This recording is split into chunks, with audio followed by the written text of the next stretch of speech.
I'm Amory, and I am here with the AMERIE'S Book Club selection for the month of July, which is The Ethnic Cleansing of Palestine by Ilan Pappe. Professor Pappe is a Jewish historian who is one of the leading historians regarding Palestine and Israel. He was born and raised in Israel, served at the age of 18 in the IDF, which is the Israel Defense Forces, taught at the University of Haifa in Israel for decades, and now teaches at the University of Exeter in the UK. In The Ethnic Cleansing of Palestine, Professor Pappe lays out in intricate detail how, before 1948, but culminating in 1948, Zionist Jews, via a plan codenamed Plan D, or Plan Dalet, massacred and systematically cleansed Palestinians from their land in order to achieve a singular goal: a de-Arabized, Eurocentric Jewish state of Israel. And this wasn't about religion. Muslim Palestinians, Christian Palestinians, Jewish Palestinians all had to leave. It was a very patient vision, but it was certainly a vision for the land of Palestine without Palestinians. Usually the colonized outnumber the colonizers, but because they were so efficient in expelling 80% or more of the Palestinian population, there just weren't many left to put up a fight, and the people that you see who are left are those that are there now.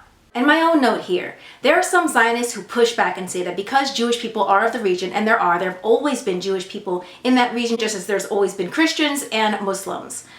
But they argue that because Jewish people are from that region, they have the right to go and create the state of Israel. But to that I say that most Black Americans come from West Africa, or Greater Africa via West Africa. That happened because of the slave trade. And so most of our families have been here for anywhere between 150 to 400 years. Returning to Africa, returning to our homeland, to one of the nations there, in hopes that we can reconnect with the people, with the land, that desire is one thing. But to return to Africa with a US or British-backed military and say, we're back, and now we're going to draw state lines, we're going to create this new state, and this place is going to be expressly for the descendants of those who were enslaved in the Americas and the Caribbean and abroad, and those who are here now, the indigenous people who are here now, have to go. Or go to refugee camps and go to the US or Europe or other places in Africa, it doesn't matter, but you're not going to be able to stay here, or at least have the same right to live here in this very new state that we're going to create.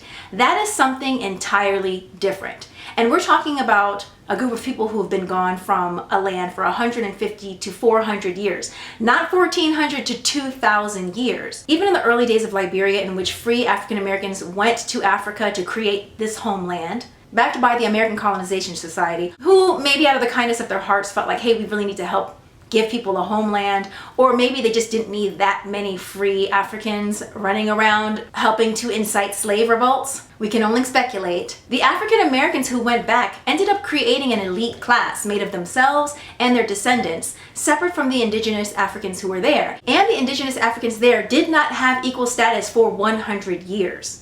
Colonization does not bode well for those who are colonized. And this is why conversations in which people say this is very complicated because this goes back thousands of years is really a moot point, because the people who came to colonize and came to begin the state of Israel did not come thousands of years ago. They came in 1948. They actually began coming a little bit before that, but it wasn't until 1948 that things were set in motion. The ethnic cleansing of Palestine, or the Nakba, that Professor Pappe lays out so brilliantly in his book, is something that Palestinians commemorate, remember, talk about, but they actually aren't allowed to speak of it publicly, commemorate it publicly, mourn what happened publicly. It's not taught in schools, whether it's Jewish schools or Palestinian schools. Businesses that in any way acknowledge the Nakba are punished. It is full-on Nakba denial, and you would think that it would be so hard to hide an atrocity that occurred in which the majority of a people is cleansed out of a land. But massacres happen under our nose all the time. There are those who never heard of the Tulsa massacre. People who live in Tulsa who never heard of it because it wasn't taught in schools.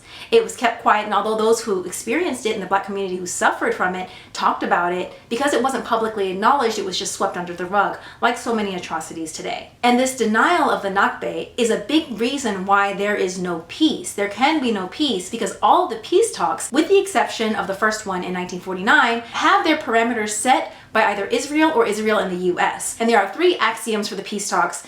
These are the things that cannot be discussed during the talk. Before they even go into discuss, this must be accepted and acknowledged. One of them being there will be no discussion of the Nakba, that is of no consequence, and anything that happened basically before 1967 will not be acknowledged. This means that the massacres, this means that the fact that Palestinians were on the land and the majority of them were expelled and currently live throughout Europe and the United States and at refugee camps that they've been in since 1948, is not on the table. Obviously, that means that there will be no apology, because there's no apology for something we're not going to discuss. And number two, perhaps most importantly, this means there is no right of return. And right of return for Palestinians means that those who are in Palestine have the right to come back. As it stands right now, if you're Jewish and you want to live in Israel, you can come from anywhere, even if you've never been there before. But Palestinians, even those who lived in Palestine, can never return. Some of whom still have literal keys to their house that they've been hoping to use one day when they're able to step foot on their land. Many of them left so quickly in the middle of dinner. One officer remembered the sight of walking into a home and seeing toys on the floor and like a half-eaten meal on the table. And she was haunted by that because she remembered what her family told her about when they escaped with their lives from Europe. In any case, because of this Nakba denial, there can be no peace. Because peace can only come with justice and the acknowledgement of wrongs, atrocities committed. It can only come with accountability. Only then can the situation move forward. It'd be like the United States claiming to want racial justice and healing while also denying the role of enslavement and the systematic oppression of Black people that continues today. And when you have that kind of dynamic, there is no real starting point. And not only is there no starting point, there doesn't appear to be a genuine desire for peace that isn't really just peacefully maintaining the status quo, which for Palestinians would be no peace at all. The Ethnic Cleansing of Palestine by Ilan Pappe was published in 2006. Via social media especially, Palestinian voices have been able to get their stories out to the world. People acknowledge the ethnic cleansing that's happened and continues to happen in the land. Ilan Pappe brilliantly lays out how this was a systematic plan. The divvying up of villages, of who would go where and how long they had to get it done. There was a plan, Plan D, Plan Dalet.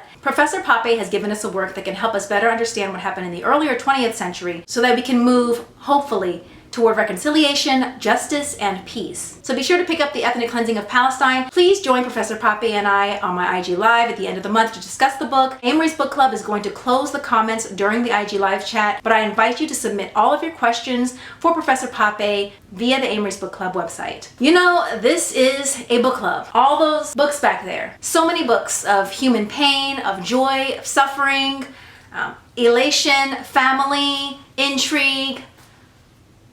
Did I say suffering? Human greatness, dreams and nightmares. But none of that means anything if we cannot see the parallels and connect them to our shared experiences. If we cannot see ourselves in someone else. I believe firmly that we cannot make monsters of men, of any men, for any reason. Because once we do that, we separate ourselves and we begin to think that what they did, we will never do, and what happened to someone else will never happen to us. There are no monsters here. They're just human beings. It's just us. That's why the woman who saw the food, the half-eaten meal on the plate when she walked in after the house was cleared, felt something. And she saw that parallel to her own family's experience. The key is seeing it, recognizing it, and then doing something about it. I'm going to leave you guys with that. Also, I will leave you with another book. This is on Palestine, conversations between intellectual Noam Chomsky and also Professor Ilan Pappe. They had a series of conversations regarding Palestine and Gaza, and they were, I think that the first one was in around 2013, starting about 10 years ago, and so it's very current.